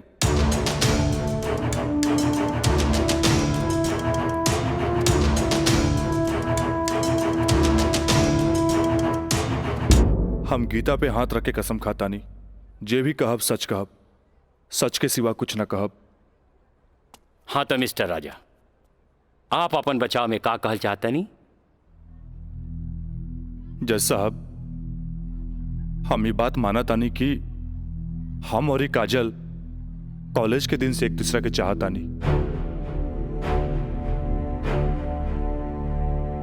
अपना अपना मर्जी से हम दोनों भाग के शादी भी मंदिर में कर लेनी। होटल के बिल और ही शादी के खर्चा कुछ ज्यादा हो गए रहे, यही से हमरा घर वापस आए के पड़ल। पर जज साहब, हमार इरादा बिल्कुल नेक रहे। हम सोचनी कि हम घर वापस आके अपना पिताजी से कुछ पैसा भी ले लहब और उनका के शादी के बारे में कुछ सच्चाई भी बता दे। जज साहब, हम बिल्कुल निश्चिंत रहे कि काजल के देख रेख ला वहां हमार जिगरी दोस्त मयंक तो बढ़ले बा। पर जज साहब, जब हम वापस लौट के गई नहीं था वहां के नजारा देख के तो हमार होश उड़ गई। जज साहब हमार नई नवेली दुल्हन काजल हमारा जिगरी दोस्त मयंक के बहिया में गलबहिया खेलत रहे। I object milord. ई सरासर झूठ बोलत जा रहलन ह। Objection overruled. मिस्टर राज, आप अपना बयान जारी रखिए। जज साहब, तब खटाक से हमारा दिमाग में एक बात याद आ गई कि कॉलेज के दिन में हमार जिगरी दोस्त मयंक हमरा से बोले रहे कि वो काजल के पसंद करेला और काजल भी ओकरा के पसंद करेली। पर जज साहब, हम सीधा साधा आदमी हो मेरा तेकरा देवर और भाभी के मजाक के रिश्ता समझ लेनी। लेकिन जज साहब ई सरासर झूठ बोलने जा रहल बारन। I object milord. हमार दरख्वास्त बा वकील साहिबा से कि इनका जे कुछ भी कहे के बा बुलैला पे कटघरे में आके कही है।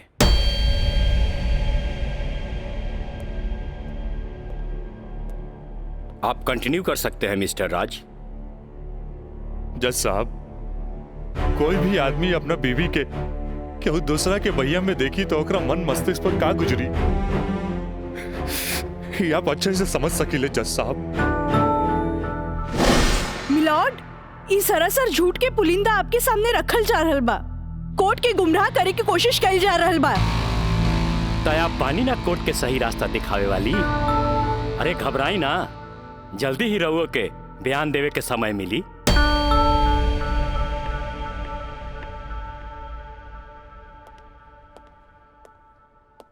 यू कंटिन्यू मिस्टर राज। जज साहब, समय के साथ साथ हम तो अपना आप के समझा लेनी और एक बुरा सपना समझ के हम सब कुछ भूल के काजल के अपनावे खातिर भी तैयार रही। हम आज भी काजल के अपन धर्म पत्नी मानी ले, अपन धर्म पत्नी मानी ले हम काजल के। That's all, my lord।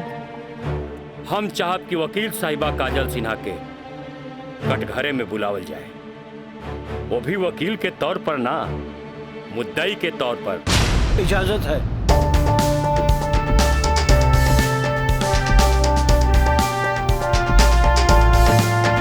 जाइए आप बैठिए। हाँ तो काजल सिन्हा जी, हम चाहत कि आपन प्रेम कहानी अपने ही जुबान से बयां करी। जज साहब, ये बात सच है कि हम राज से प्रेम करे लगनी। मतलब ई कि और पहले केहू से प्रेम करत रहनी, बाद में राज से प्रेम करे लगली? जी ना, पहले हम राज से नफरत करत रही, बुझनी? अच्छा अच्छा, तो नफरत प्रेम में बदल गई? जज साहब, हम अपन मर्जी से ब्याह खातिर राजी हो गई नी और माई बाबूजी के बिना बतैले ब्याह कैनी, जे बहुत बड़ भूल रहे। ब्याह कैनी तो सुहाग रात तो मनैले होई बुना। आई बताई, मर्जी से कि बिना मर्जी से मनैले रहलू? वकील साहब, दुनिया की हर लड़की जब अपन मर्जी से बिहाईली तो उस सुहाग रात भी अपन मर्जी से ही मनावेली। ना,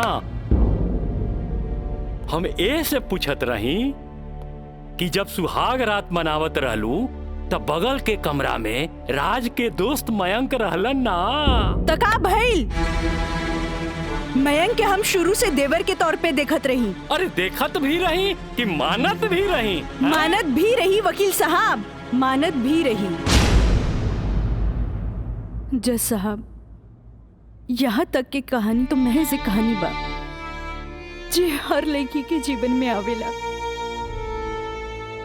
बाकी सेक्शन 420 तो यहाँ से शुरू हो गई कि एगो पति विश्वास में लेके अपन पत्नी के देवर के संगे छोड़ के चल जाला और उहे देवर अपन भाभी के इज्जत के तार तार करे में हर मुमकिन कोशिश लगा देला। बेचारी औरत कैसे भी अपन इज्जत और जान बचा के भाग चलेली और फिर पति मिल जाला और वही कहला कि जे कुछ भी भइला ओकर नाम अब तू रेप तो ना दे सकीलू, काहे कि वो शादी के बाद भइला।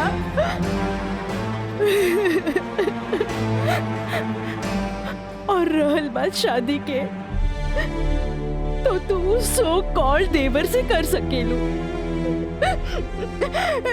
खाए के ओकरा हमार झूठन खाए के आदत है। जैसा हमार सगरो अरमान चूर चूर कर दिहल गइल। हमरा कुछ समझ में ना आइल। आखिर हम करी तो का करी? हम परिवार से मजबूर हो गए नी जैसा हमरा झुट्टन बना देल गए। हम झुट्टन हो गई नी, हम झुट्टन हो गई। मिलॉर्ड, अब इनका मेलोड्रामा झूठ हो या साच, इससे साफ जाहिर होला ई जूठन कहां बारी। जबकि हमार मुवक्किल मिलॉर्ड एक झूठा सपना समझ के इनका के अपनावे खातिर तैयार बा।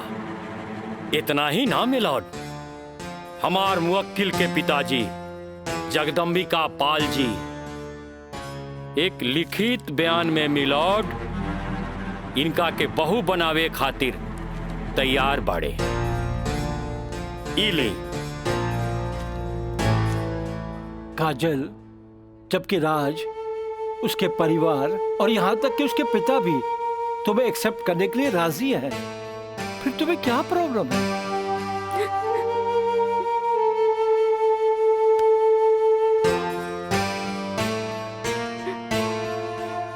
तुम बोलती क्यों नहीं हो? कुछ तो बोलो। मिलॉर्ड, वहाँ मर जान के खतरा है। वाह मिलॉर्ड वाह, जौन परिवार के जिला जवान में रिस्पेक्ट बा, जौन परिवार पर आज तक कोनो क्रिमिनल केस नहीं थे, आ वो परिवार के साथ इनकर जान के खतरा बा। Now picture is very clear milord. जज साहब, हम वकील साहब से ई पूछे के चाहतनी, जब इनकर मुवक्किल और उनकर पूरा परिवार वो लड़की के एक्सेप्ट करे के रेडी बा, तब उनकर घर में दूसर शादी की तैयारी काहे चलत रहे? हमरा त लागता कि ई लोग कानून के अंधा समझ के ओके बेवकूफ बनावे चलल बा। आज के लिए कोर्ट मुअत्तल की जाती है। The court is adjourned for further dates.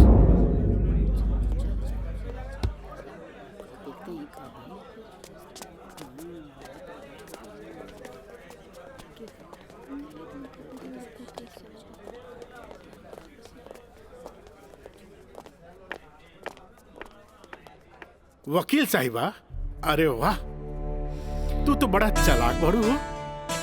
Affidavit करवा के मैं के तू अच्छा यूज कैलू। आपके के कह दलस कि कोई वकील के सबूत इकट्ठा करे खातिर चालाक ना होके के चाहिए? बाकी चालाकियों में भी हम तोहर बापे निकला। और अगला डेट में दूध में ऐसा पानी मिलाई देखते रह जाओ। चलो बाबूजी। देखो काजल जी, कल कोर्ट में उनके वकील ने जो बहस की, ये एक केस है 99 दिल्ली का।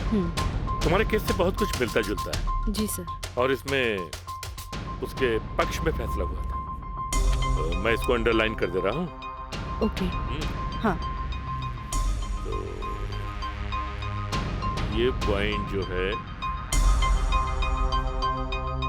ये पॉइंट ध्यान से पढ़ लेना। जी सर। और कल तुम्हारी बहस में ज्यादातर ये बातें होनी चाहिए। ओके। समझ गई ना मिथिलेश? जी। थोड़ा ध्यान रखना, ये सारे पॉइंट्स इसके दिमाग में बैठ जाने चाहिए, क्योंकि सारी बहस इसी पर होनी है। जी। कल की बहस बहुत इंपॉर्टेंट है। जी सर। ये बुक ले जाओ, अच्छी तरह से इसकी स्टडी कर लेना। जी सर। ठीक है, जाओ बेटा। Thank you sir. God bless.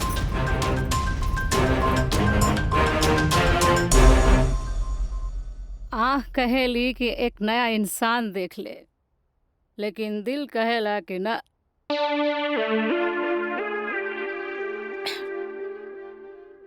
कि वह शख्स एक दिन लौट के जरूर आए।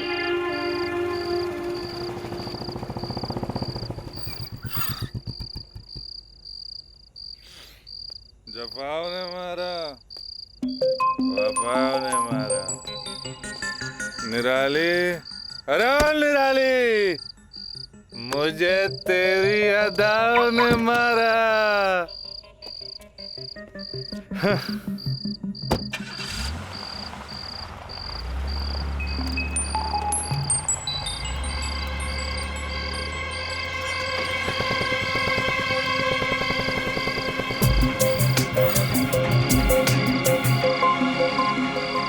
राज यहाँ प्रोस्टिट्यूट एरिया में?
कैमरा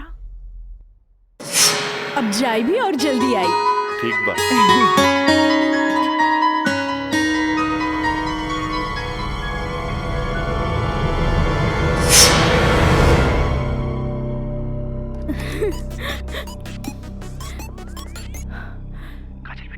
हाँ काका, काजल बोलतानी। काजल बिटिया, काम हो गई। काम हो गई काका? जल्दी से 3 कोनवा पर आ जा। ठीक है काका, आवतानी। का बात है? केहू देखत तो नहीं खे?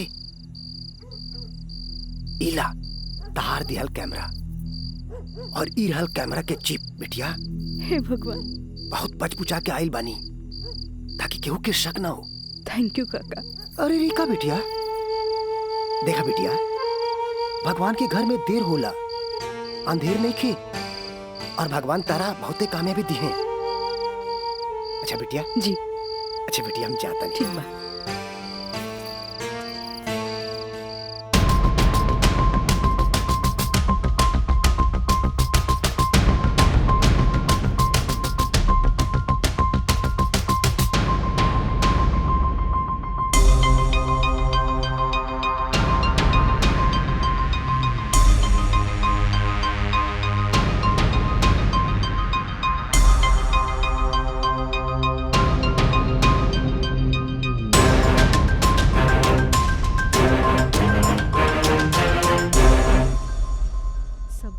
दे देनी। हाँ बाकी सर आ गए ले।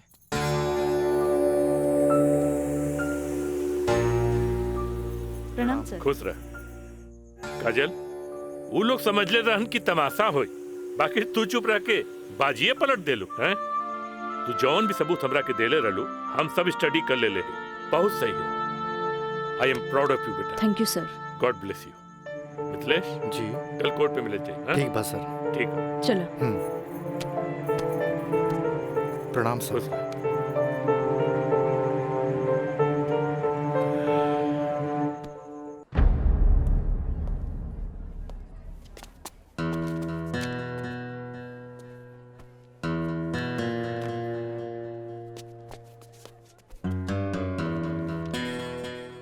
अदालत की कार्रवाई शुरू की जाए। जा बेटा। मिलॉर्ड, असल में ई केस एगो अय्याश अमीर आदमी के अय्याशी के केस है। साथ में पढ़े वाली छात्रा के अपन अय्याशी के जाल में फंसा के ओकर असमत से खेले के केस है। I object milord. हमार वकील साहिबा के शायद दिमाग खराब हो गई बा जी। हमार मुवक्किल पर बेबुनियाद घटिया इल्जाम लगा रहल बाड़ी। मिलॉर्ड, जेकरा ई घटिया और बेबुनियाद इल्जाम कहतारे ओकर बुनियाद हा। हम चाहे कि इनकर मुवक्किल राजा के कटघरे में बुलावल जाए। इजाजत है।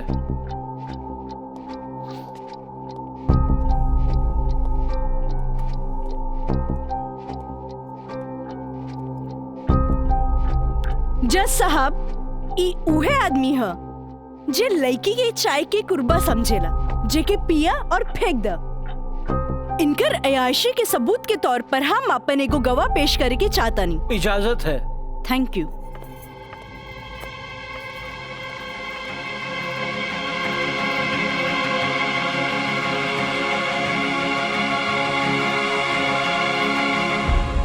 जज साहब, इस शहर के जानल मानल तवाइफ कस्तूरी बाई है।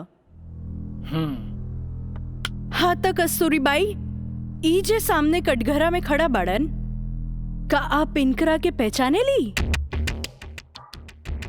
अरे इनकरा के कैसे ना पहचाने? ई तो हमार पुराना ग्राहक राजा हवन। Good, thank you. अब जा सकेनी। हाँ तो जज साहब। I object milord. हमार वकील साहिबा हमार पर्सनल क्लाइंट के केस के रुख के बदलल चाहता रही। आखिर केस के ई बात से का वास्ता? वास्ता हाँ जज साहब, वास्ता हाँ। जॉन परिवार के रिस्पेक्ट के गुणगान हमार वकील साहब करत आ रहल बारन, वो परिवार के एक लौता बेटा के चरित्र से वास्ता कैसे ना रही? बताइए जज साहब। अब हम अपन अगला गवाह राजा के कॉलेज के प्रिंसिपल एनके गॉड के पेश करे के चाहता नहीं। इजाजत है। Thank you. प्रिंसिपल श्री एनके गौड़ हाजिर हो।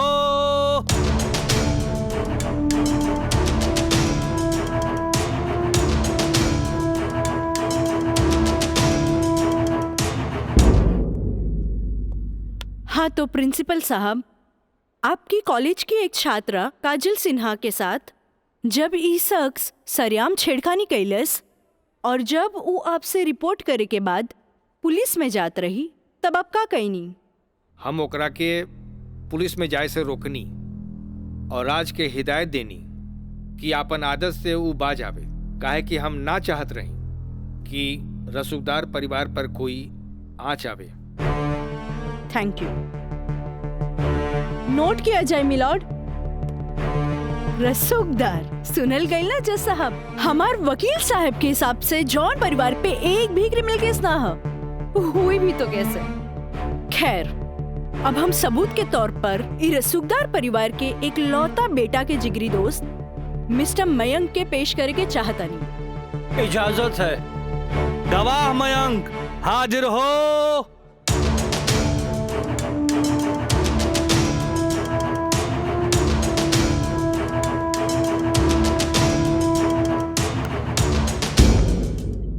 हाँ तो जज साहब। जज साहब, हमार वकील साहिबा खामोखा अदालत के वक्त के बर्बाद कर रहल बाड़ी और उस सवाल के जवाब देवल नहीं की चाहत जेमे बियाहता के पति और पति के पूरा परिवार बियाहता के रखे खातिर तैयार बा। तही बात में कौन जान के खतरा बा? बियाहता ई शख्स उहे आदमी बाड़न जेकर मदद से शादी जैसन पवित्र बंधन के आड़ में कानून के धोखा देवे के साजिश रचल गई, जेकर रचयिता बाड़े मिस्टर राजा और साथ देवे वाला बाड़न मिस्टर मयंक। हाँ तो मिस्टर मयंक, तू अपन जुबान से ही उस सो कॉल्ड शादी के आंखों देखा हाल बतावा। वैसे मिलॉर्ड, सबूत के तौर पर हम अदालत में एगो वीडियो क्लिप पेश करे के चाहतन। Thank you sir. Objection milord, यहाँ कोनो टीवी शो नहीं खे। अखामोखा वकील साहिबा हमनी के और अदालत के वक्त के बर्बाद कर रहल बाड़ी।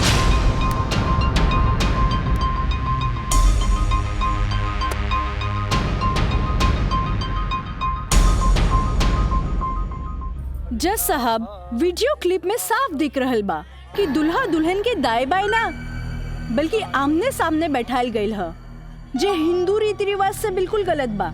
और ऐसे नहीं से भइल काहे कि पंडित से शादी ना करावल गईल, एक बहरूपिया से पंडित के रूप धरावल गईल। आप यही क्लिप के साथ पंडित के बयान खुद से देख ली। जज साहब, हम रेलवे कर्मचारी हैं, रुपया के लालच हमरा के नकली पंडित बने पर मजबूर कर देलस। जज साहब, हम एक गरीब आदमी बानी और पैसा का लालच बड़े बड़े लोगन के अच्छा और बुरा समझे का शक्ति के छीन लेला।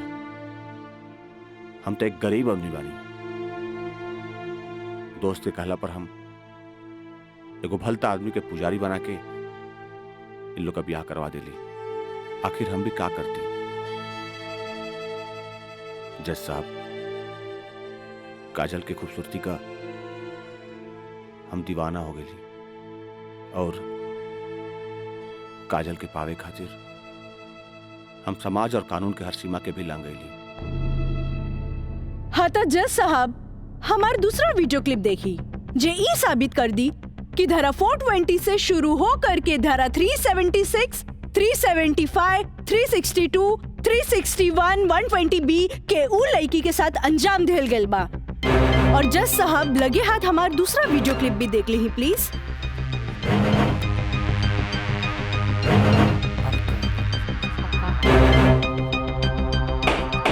Order order. अरे हटाओ, हटाओ, हटाओ। हम सही कहा था नहीं भाई, अभी भी आना हुई। तोहरा के बियाह करे के कौन कहले रहे? तो का करती? वैसे ना मानत रहे तो हम कानून से बचे के खातिर बियाह के नौटंकी कर देनी। अरे बाबूजी, अगर ऐसे ला के खड़ा गई नू तो ऐसा कितना पतों से तारी घर बढ़ जाई बुझाई।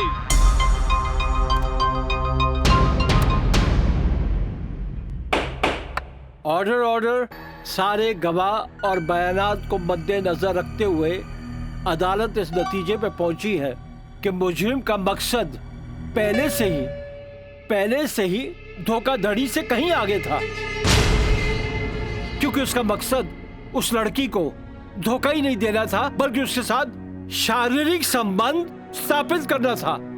और यह भी साबित होता है कि मुलजिम ने बलात्कार को शादीशुदा जिंदगी को एक व्यवहारिक रूप देकर कानून को धोखा देने की कोशिश की है।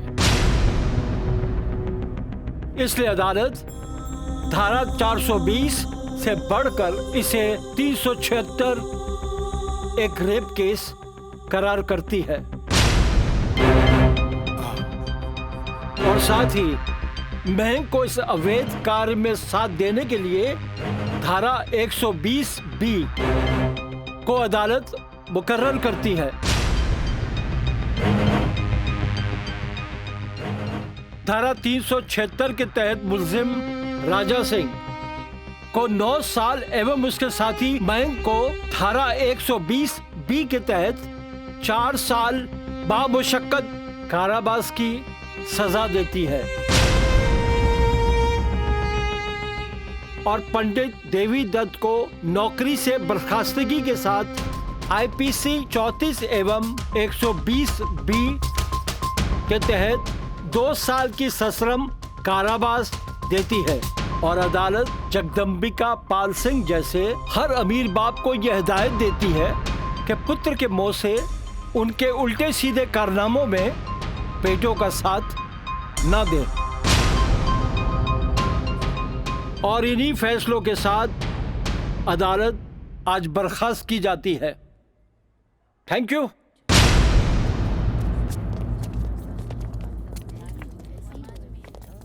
सर,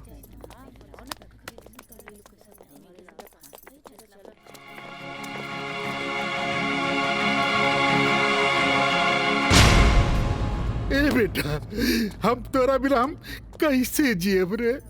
ए बाबूजी, हम आज बात जान गए नहीं कि झूठ कितना भी ताकतवर क्यों ना होके सच के आगे हमेशा छोट पड़ जाला। एक औरत अगर अपना आदमी के बना सकेली तो वह औरत अपना आदमी के बर्बाद भी कर सकेली। बाबूजी हम कबो औरत जात के इज्जत ना कईनी, उनका के अपना पाव के जूती समझनी, पर हम भूल गए रहनी की जन धन दौलत पे हम इतना घमंड करे ले बाबूजी, वो तो एगो लक्ष्मी के रूप है। बाबूजी हमारी गलती माफी के लायक तो नहीं खे, पर हो सके तो हमरा के माफ कर दे बेटा। तुहारी पश्चाताप के आंसू में तुहार पाप सब धुल जाई रे। चलिए इंस्पेक्टर साहब।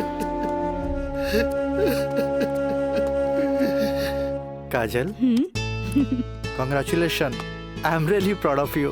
कॉन्ग्रेचुलेशन तो हमरा के बोले के चाहिए, काहे कि ई जीत हमरा लिए अकेले पॉसिबल ना रहे जे आप हमार साथ ना देती। Good, I am really proud of you Kajal. Thank you sir.